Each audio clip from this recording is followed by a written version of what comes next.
নমস্কার। দেখে বুঝতেই পাচ্ছেন আজকে পাস্তার রেসিপি নিয়ে এসেছি।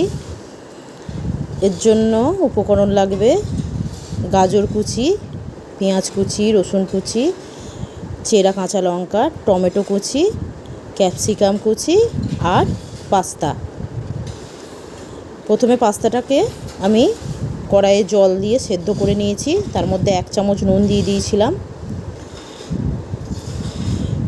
এরপর প্রত্যেকটা প্যাকেটের গায়ে লেখা থাকে পাস্তাটাকে কতক্ষণ সেদ্ধ করতে হবে। মিনিমাম 10 মিনিট আমি সেদ্ধ করে নিয়েছি। বেশি সেদ্ধ করলে হবে না। এবার কড়াইয়ে সাদা তেল দিয়েছি। 1 চামচ মতন রসুন কুচি দিয়ে দিয়েছি। আচ্ছা, আপনাদের অসংখ্য ধন্যবাদ আমার ভিডিওগুলো দেখার জন্য। যদি আমার ভিডিও ভালো লেগে থাকে আপনারা প্লিজ একটু লাইক করে দেবেন এবং কমেন্টও করবেন। এরপর 2টো পেঁয়াজ কাটা ছিল, সেই 2টো পেঁয়াজ আমি কড়াইয়ে দিয়ে দেবো।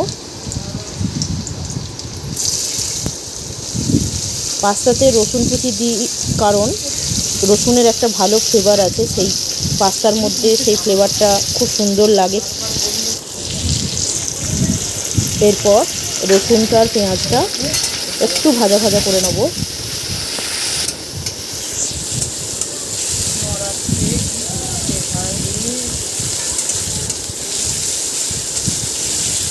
সামান্য একটু হয়ে গেলে দেখুন লাল লাল মতন হয়ে এসছে। এরপর আমি গাজর কুচি আর ক্যাপসিকাম কুচিটা দিয়ে দেবো।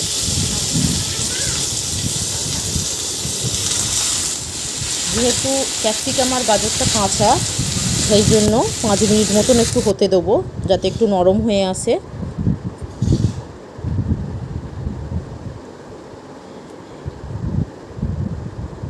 এখন ভাজা হয়ে গেছে। এবার আমি টমেটো কুচিটা দিয়ে দিয়েছি।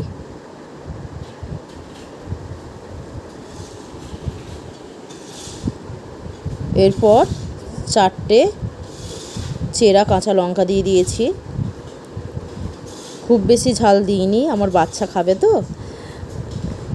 এরপর সেদ্ধ করা পাস্তাটা দিয়ে দিয়েছি। পাস্তাটা আমি সেদ্ধ করার পর সাদা তেল দিয়ে একটু মাখিয়ে নিয়েছিলাম, তাহলে কি হবে পাস্তাগুলো গায়ে গায়ে লেগে যাবে না। এরপর একটা ভিনিগার দিয়েছি 2 থেকে 3 টেবিল স্পুন মতন, তাহলে একটু পাস্তাটা স্পাইসি টক টক হবে। এরপর ব্ল্যাক সোয়া সস দিয়েছি 1 টেবিল স্পুন মতন। এরপর 3 থেকে 4 টেবিল স্পুন মতন টমেটো কেচাপ দিয়েছি। প্রায় শেষের দিকে আমার পাস্তা।